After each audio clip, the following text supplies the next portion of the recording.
성경 창세기 2장 같이 공부하시겠습니다. 창세기 2장은 두 번 나눠서 할 생각인데 창세기 2장 1, 2, 3절을 오늘 먼저 말씀을 드리고 나머지 부분들을 다음에 한 번 더 정리를 할게요. 창세기 2장의 내용이 많아서 두 개로 나눠서 하도록 하겠습니다. 1, 2, 3절이 좀 특별하게 세 절밖에 안 되지만 좀 생각할 것이 많아서 따로 하나의 주제로 말씀을 드려보도록 하겠습니다. 이제 안식과 거룩에 대해서 우리가 생각을 해봐야 돼요. 굉장히 중요한 단어들이 창세기 2장에 나오게 됩니다. 창세기 2장 첫 번째 1, 2, 3절에는 그 일곱째 날, 하나님이 창조하시는 일곱 번째 날이 나와요. 일곱 번째 날은 어떠한 창조가 있었던 건 아니고 모든 일들을 6일까지 하고 마치셨기 때문에 일곱째 날에 안식을 하셨다라는 표현이 나오게 돼요. 그래서 하나님께서는 일곱째 날을 복주시고 거룩하게 하셨다라고도 나오고, 이는 하나님이 그 창조하시며 만드시던 모든 일을 마치시고 이날에 안식하셨음이더라 이렇게 나오고 있죠. 그래서 일곱째 날이 되었을 때 하나님께서는 할 일을 마치시고 복주시고 거룩하게 하셨다라는 표현이 나와요.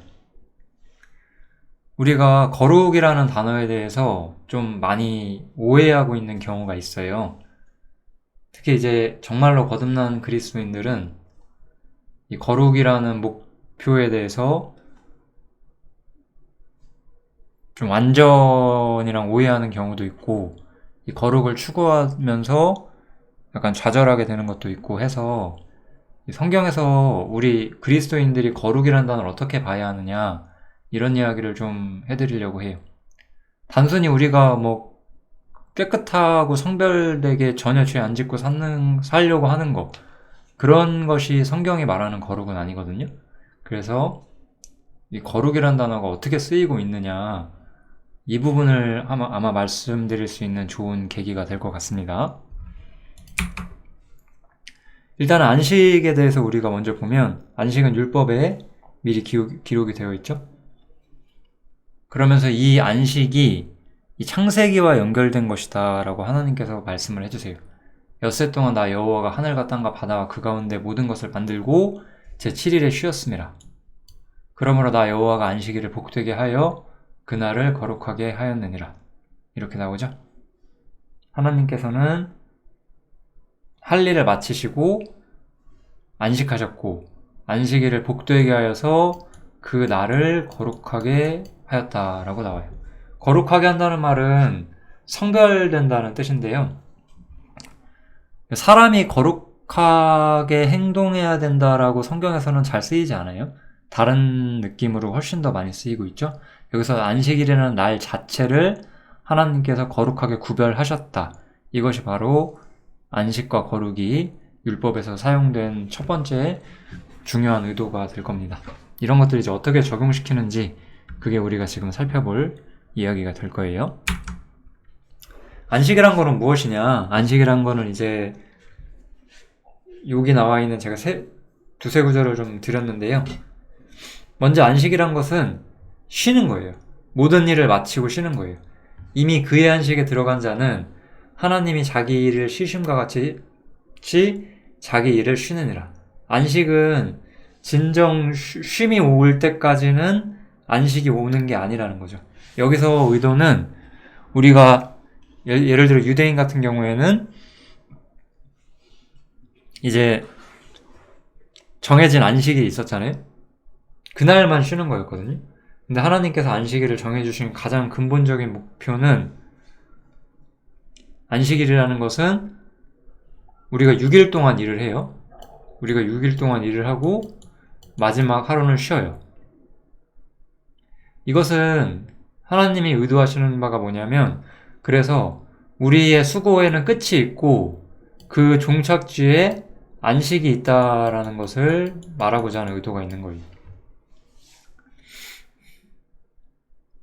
그러면 그때까지는 우리에게 안식이 없는 거죠. 진정한 의미의 쉼이 찾아오지 않는 거죠.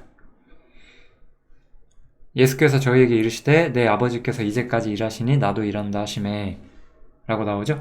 이 두 번째 구절을 제가 적은 이유는 그렇기 때문에 안식이라는 것, 안식일이라고 하는 것이 단순히 일주일에 한 번 쉬는 의미가 있는 것이 아니라는 거예요. 가장 마지막 때에 하나님의 모든 계획이 끝나면 완전한 안식이 찾아온다는 이야기를 하는 거고, 그렇다면 그날이 올 때까지 예수님께서도 쉬지 못하셨다라고 말하는 거예요. 내 아버지께서 이제까지 일하시니 나도 일한다 하시매. 그러면 예수님과 하나님께서는 왜 여기서 일을 하시는 거죠? 예수님께서는 무슨 일을 하신 건가요? 죄를 해결하는 일을 하셔야만 하는 거예요. 그 일을 끝내실 때까지 주님께서는 안식하지 못하셨어요. 그래서 주님은 자신이 일하신다고 말씀을 하시는 거예요. 그 일이 끝나야지만 안식이 찾아온다는 거죠. 그래서 결론은 그런즉 안식할 때가 하나님의 백성에게 남아있다. 우리 그리스도인들은 아직 안식에 들어가지 않았고 남아있어요. 우리도 언젠가 안식에 들어가게 될 거예요. 이거는 안식에 대한 그냥 큰 개념을 좀 설명을 드리는 거고, 저는 이런 사람들을 만난 적이 있어요, 살면서. 자신이 어떤 아주 특별한 영적인 경지에 도달한다고 약간 착각을 하는 건지, 좀 정신이 나간 건지, 거짓말을 하는 건지 모르겠지만, 그렇게 주장하는 사람들을 몇 번 만난 적이 있어요.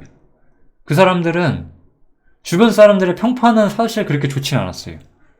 되게 이기적으로 산다, 언행이 일치하지 않는다, 그런 말들을 들으면서도 나는 모든 것이 완벽해졌다, 내 마음속에 안식이 있다 라고 말을 하더라고요. 그런데 지금 나에게 안식이 있다라고 말하면 안 돼요. 어떤 사람도, 어떤 신실한 사람도 지금 안식이 있는 게 아니에요. 저에게는 지금 평강이 있어요. 저에게는 지금 기쁨이 있어요. 근데 안식이 있는 건 아니라는 거예요. 안식은 그런 단어가 아니에요. 안식은 일이 끝마치기 전까지는 우리가 사용할 수가 없는 단어예요. 내가 이 땅에 살면서 수고하고 고군분투하는 게 맞는 거지, 마치 내가 지금 안식 상태에 들어간 것처럼 내가 어떤 신령한 수준에 있고 내 마음은 언제나 평안해, 그러니까 난 안식이야, 그렇게 말할 수 있는 건 아니라는 뜻이에요. 그래서 안식이란 단어를 사용하실 때 안식은 내가 내 마음이 흔들리지 않는 온전함 가운데 있다고 해서 내가 안식한다고 말해서는 안 된다는 거고, 실제로 사람은 그럴 수도 없고 그렇게 주장하는 것도 거짓이다 라는 것도 생각을 하시면 좋겠습니다. 안식은 이제 이런 개념들로 좀 쓰이고 있고요. 조금 더 이제 안식에 대해서 거룩이라는 단어와 연결시켜서 자세히 한번 들여다 봐야 되겠죠. 그러면 먼저 주님께서는 일하시고 죄를 해결하시기 위해 일했잖아요. 그럼 주님께서 어떤 일을 완성하셨느냐? 죄를 해결하시는 일, 구속이잖아요, 구속. 그래서 예수님께서는 십자가에 달리시고 다 이루었다 하시고 영원히 돌아가셨다라고 나오죠. 예수님께서는 죄를 정결케 하는 일을 완성하셨어요. 그것을 통해서 완벽하고 영원한 속죄를 이루셨고, 예수님께서는 이제 성소에 들어가셨어요. 성소란 단어의 핵심은 다음 구절에 나오죠. 하나님이 계신 곳이에요. 그리스도께서는 참것의 그림자인 손으로 만든 성소에 들어가지 아니하시고 오직 참 하늘에 들어가셨다라고 나오죠. 참 하늘이 바로 성소예요. 하나님이 계신 곳, 하나님 앞에, 참 하늘에 하나님 앞으로 가셨다는 거예요. 주님은 죄를 정결케 하는 일을 끝내셨고 구속을 완성하셨기 때문에 참 하늘에 들어가셔서 하나님 앞에 계시다. 에베소서에서는 하나님 보좌 우편에 앉아 계신다 라고 표현을 하고 있죠. 이게 주님이 완성하신 일인 거예요. 이렇게 일이 완성이 돼야 안식이 일어나게, 안식을 취할 수가 있는 거예요. 그게 안식이라는 단어의 성경적 의도입니다. 그러면 지금 우리가 이제 생각해야 되는 건 뭐냐면은, 예수님의 십자가를 통해서 예수님께서는 하늘에 올라가셨잖아요. 그럼 우리는 어떤 상태일까요? 우리는. 그게 이제 거룩이란 단어에, 그 거룩이란 단어를 이해하는 데 있어서 우리한테 가장 좀 중요한 장면이 될 겁니다. 예수님께서 하늘에 오르셨는데 우리는 지금 여전히 땅에 있잖아요.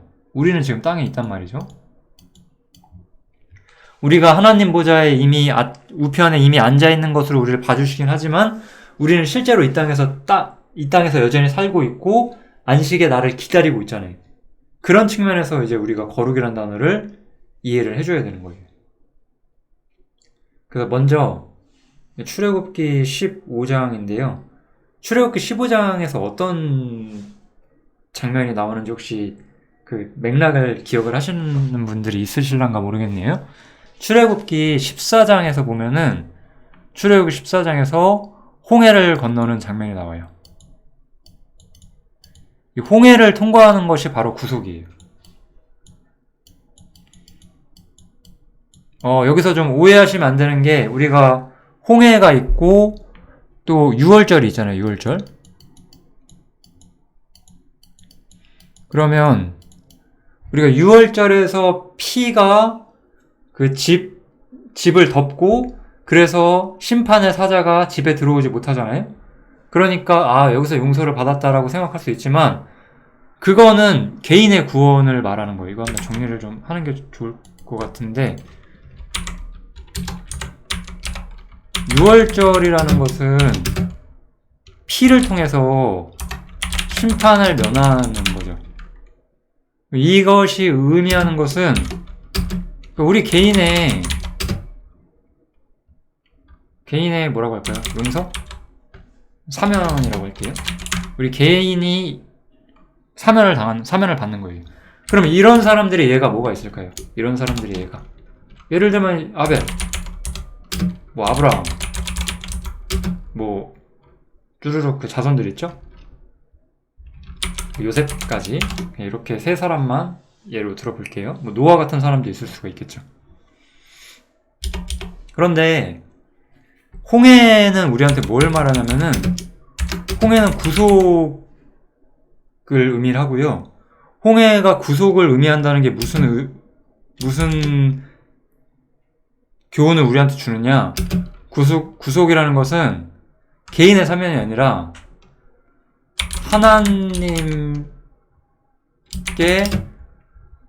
뭐라고 할까요? 드려진 단체가 있다라고 생각하시면 좋을 것 같아요. 좀 쉽게 생각하자면.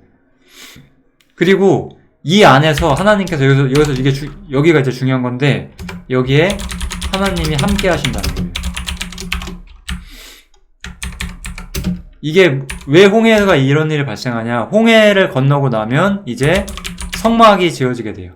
성막은 하나님의 처소죠. 하나님께서는 예를 들어 아브라함 같은 사람에게는 직접 나타나셨어요. 그래서 명령을 주셨어요. 그렇지만 하나님께서 아브라함과 함께 하신 것도 아니고 하나님의 처소가 있어서 하나님이 거기서 함께 하신 것도 아니었어요. 그런데 홍해를 통과하고 나서는 하나님의 처소가 생기게 되고 성막에서 하나님이 함께 하신다는 거죠. 이게 이제 우리가 성막이라고 하는 것, 회막이라고 하는 것이 가장 중요한 교훈이 되는 건데요. 그래서 여기서 구속이 하나님이 하신 일이잖아요. 그래서 구속이 끝나고 나면 하나님의 처소가 세워지게 되는 거예요. 이 땅에. 이게 중요해요. 땅에 하나님이 거하시는 처소가 생긴다. 이게 가장 중요한 개념인 거예요. 이 땅에 하나님의 거하시는 처소가 생긴다는 것. 이것이 바로 완성된 구속의 결과고 이러한 일을 끝마쳤기 때문에 안식이 오고 그날을 거룩하게 구별하라라는 말씀이 나오게 되는 거예요. 그래서 여기서 보시면 주께서 구속하신 백성을 은혜로 인도하실 때 주의 힘으로 그들을 주의 성결한 처소에 들어가게 하시나이다. 하나님이 거하시는 그 공간에 그리스도인들이 들어가게 되는 거예요.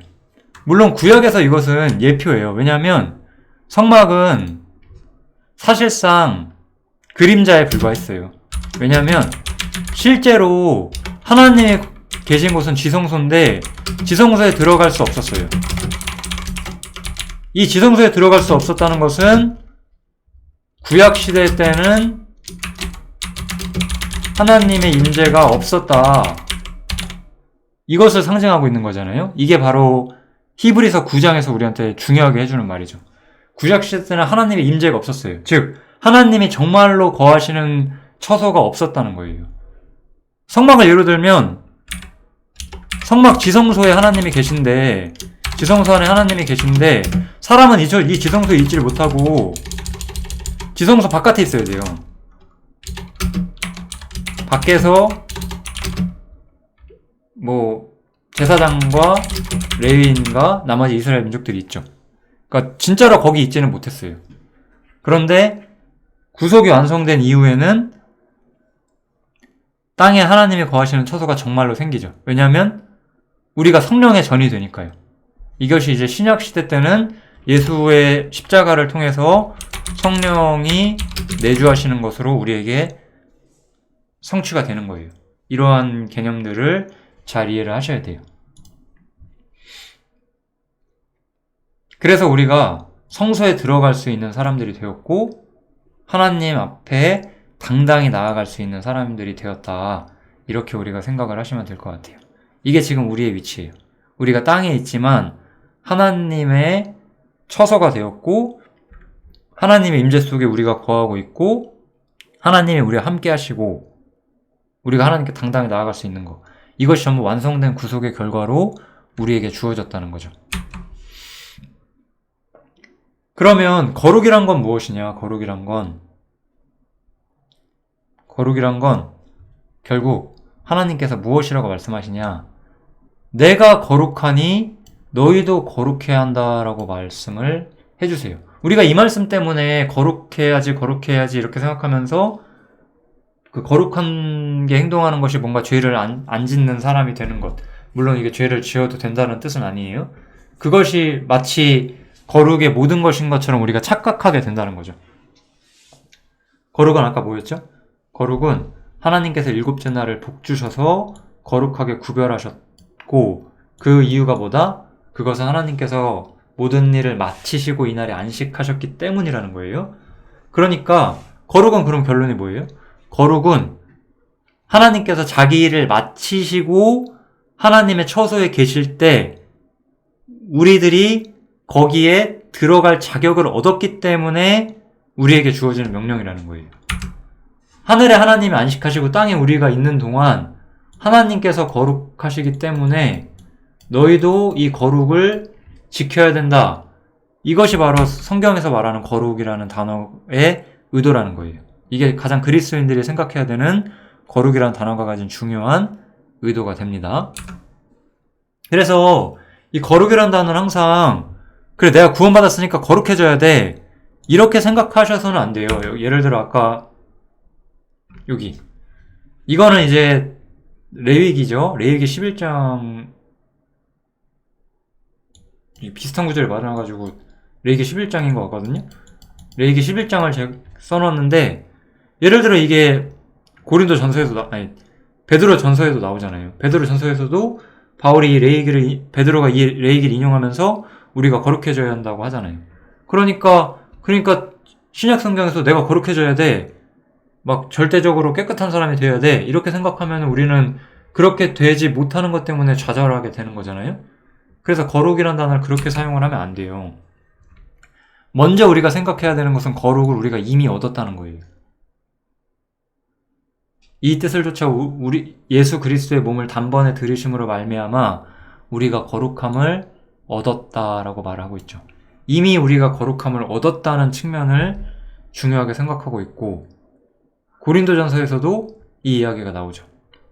너희는 하나님께로부터 나서 그리스도 예수 안에 있고 예수는 하나님께로서 나와서 우리에게 지혜와 의로움과 거룩함과 구속함이 되셨다라고 말하잖아요. 이미 얻은 거룩, 이미 우리에게 거룩이 주어진 것으로 성경에서는 이야기를 하고 있는 거예요. 그러면 우리가 거룩해져야지 할 때 사실 어떤 오해를 많이 하냐면, 이건 저 자신의 경험이기도 하고 아마 여러 그리스도인들이, 저를 알고 있던, 제가 모르시던 분들이든 여러 그리스도인들이 거룩에 대해서 이런 오해를 분명히 하실 수 있다고 생각해요. 저도 옛날에 해방을 알기 전까지 이런 생각을 벗어나지 못했었어요. 거룩이란 거는 내가 하나님의 계명을 잘 지키는 사람이 되는 거였어요. 그 당시에.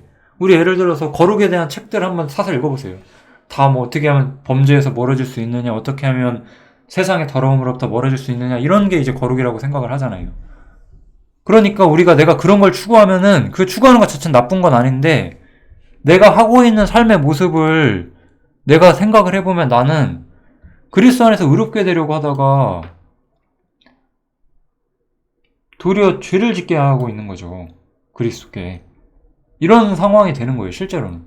무슨 말이냐면은, 나 거룩해져야지, 나 죄 안 져야지, 나 성별돼야지, 이렇게 말하면서 나의 삶을 포장하려고 하고, 그거는 내가 거룩해지려고 하는 것이 아니라 의로워지려고 한다는 거죠.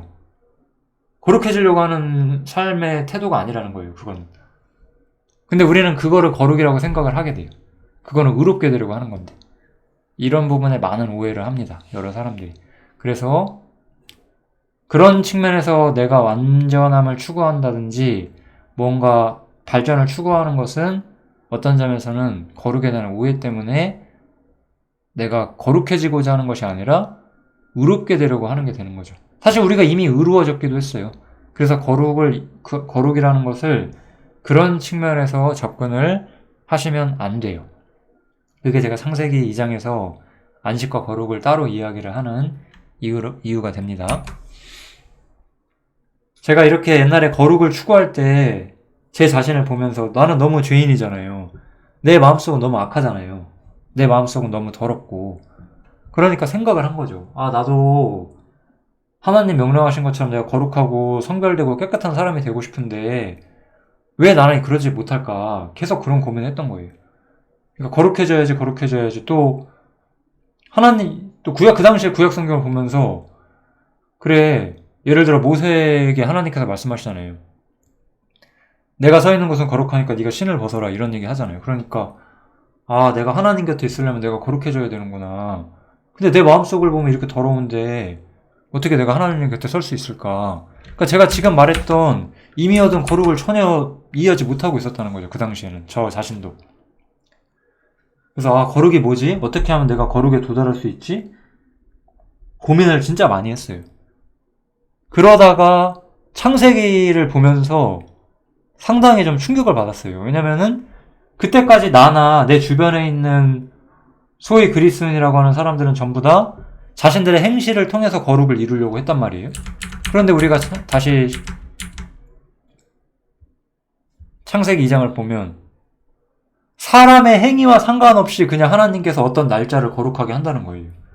이 단어가 너무 내가 생각했던 것, 내가 지금까지 오해하고 있었던 것, 그냥 내 행실을 거룩하게 해야 된다는 그 거룩이라는 단어랑 너무나 다르게 쓰이고 있다는 걸 어느 날 발견을 한 거예요. 그리고 나서 이제 율법서들을 또 제가 연구를 많이 했어요. 찾아봤죠. 그리고 나서 느꼈어요. 여기 보시면 내가 거기서 이스라엘 자손을 만나리니 그 회막 아니잖아요. 내 영광을 인하여 회막이 거룩하게 될지라. 어디가 거룩하게 돼요? 내가 거룩해져요? 회막이 거룩해져요? 회막이 거룩해지잖아요. 하나님이 거하시는 처소는 거룩해야 한다는 거예요. 하나님이 거하시는 처소는 거룩해야 돼. 그게 핵심이에요. 그래서 내가 회막과 단을 거룩하게 하며 거기에 들어오게 되는 사람들도 내가 거룩하게 하고, 이 사람들 어떻게 거룩하게 하죠? 행실이 어떻게 된다? 그런 거 써있지도 않아요. 기름 붓고 씻고 거룩하게 하는 옷 입히고 이런 일 하잖아요. 그 다음에 기름을 만드는데 기름도 거룩하고, 향기름을 만드는데 그것도 거룩하고, 그걸 이제 또 여러 가지 지성물들에 다 뿌리거든요. 그것들을 지성물에 그 관유를 여러 가지 지성물들에 뿌려요. 그 뿌린 물건들이에요. 그것들을 지극히 거룩한 물건들로 구별하라. 무릇 이것에 저축하는 것이 거룩하리라. 장소가 거룩해져요. 장소가. 이거는 그 당시에 저에게는 상당히 좀 내가 거룩에 대해서 많이 오해하고 있었구나. 이거를 좀 깨닫게 되는 좀 중요한 계기가 됐었어요. 내 행동을 거룩하게 하는 것이 아니라 장소가 거룩하게 된다는 거예요. 즉, 거룩이라는 것은 하나님이 자기 일을 마치시고 그 일을 마치셨기 때문에 구속이죠, 구속. 구속을 통해서 이제 사람과 함께 하실 수 있었고, 하나님 자신의 본질적인 특성이 거룩이기 때문에 하나님이 거하시는 것도 거룩해야 한다라는 게 이 거룩이라는 단어가 쓰이는 가장 근원적인 의도라는 거죠.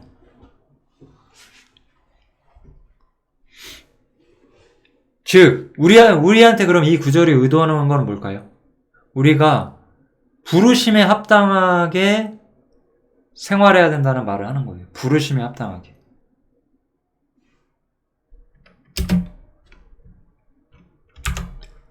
하나님께서 우리를 하나님의 성전으로 구별하셨고, 하나님께서 우리와 함께 하신다고 하셨고, 하나님께서 우리를 하나님 보좌 우편으로 옮기셨어요.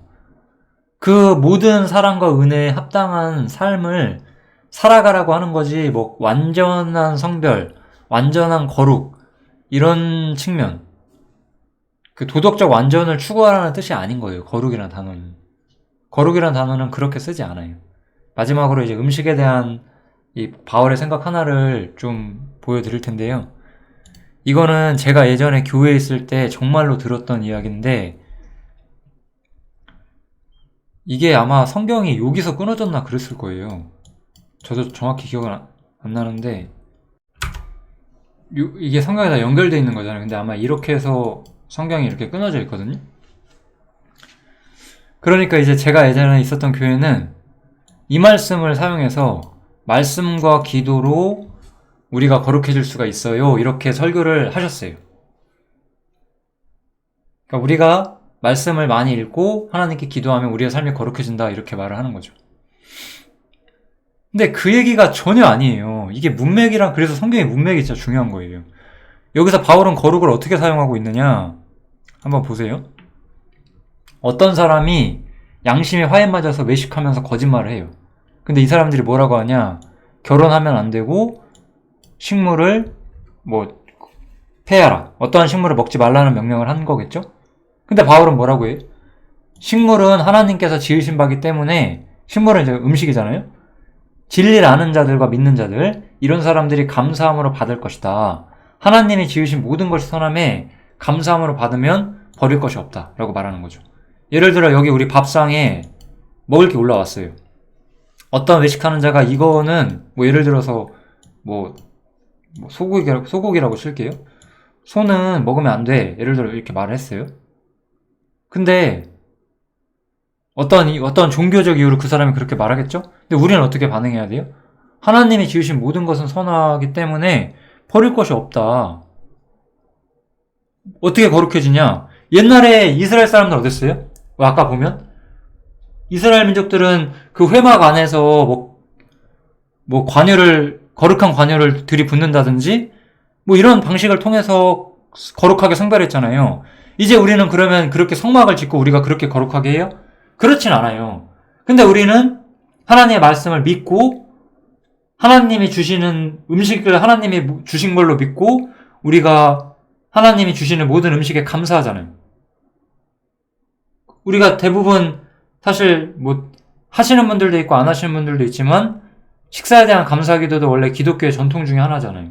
왜 그런 걸 하는 거예요? 그런 걸 통해서 이 음식이 성별된다는 거예요. 하나님 보시기에 하나님이 계신 곳이라는 믿음이 있기 때문에, 나와 하나님이 함께 한다는 믿음이 있기 때문에 식사기도를 하는 거예요, 원래는. 그런 생각으로 하는 사람은 없는 것 같아요, 제가 보기에는. 근데 원래는 이런 의도가 있어요. 이 식사기도라고 하는 것은 하나님의 말씀과 기도로 거룩하게 먹을 것을 성별하는 거예요. 왜냐면 하나님이 계신 곳은 다 거룩해야 되니까.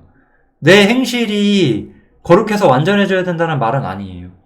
하나님이 계신 곳은 그래야 한다는 생각인 거죠. 그리고 마지막 그렇기 때문에 우리가 때로는 우리의 삶을 부주의하게 살아서는 안 되는 게 맞죠. 그것도 틀린 건 아니죠. 왜냐면 내가 하나님의 성전이니까. 다만 여기서 이제 이거는 참 정말로 우리가 이 말씀이 알아지면 진짜 이해되는 건데, 거룩해지려고 노력하는 것과 내가 이미 거룩하다고 믿기 때문에 거룩함에 합당하게 사는 거는 그 말이 그 말 같지만 완전 달라요. 그 두 사람의 영적 상태는 완전 다르고 마음의 평화도 완전히 다를 수가 있어요. 이거는 논리로 정할 수 있는 게 아니고 우리가 신앙생활하면서 분명히 다 이런 부분들을 이해하시게 될 거라고 저는 생각을 합니다. 아무튼 안식과 거룩이란 단어가 처음으로 창세기에 사용되게 되는데 굉장히 중요해서 따로 좀 떼서 이야기를 해드렸고, 창세기 2장의 나머지 부분은 좀 평이하기 때문에 이어서 나중에 따로 강론을 하도록 하겠습니다. 감사합니다.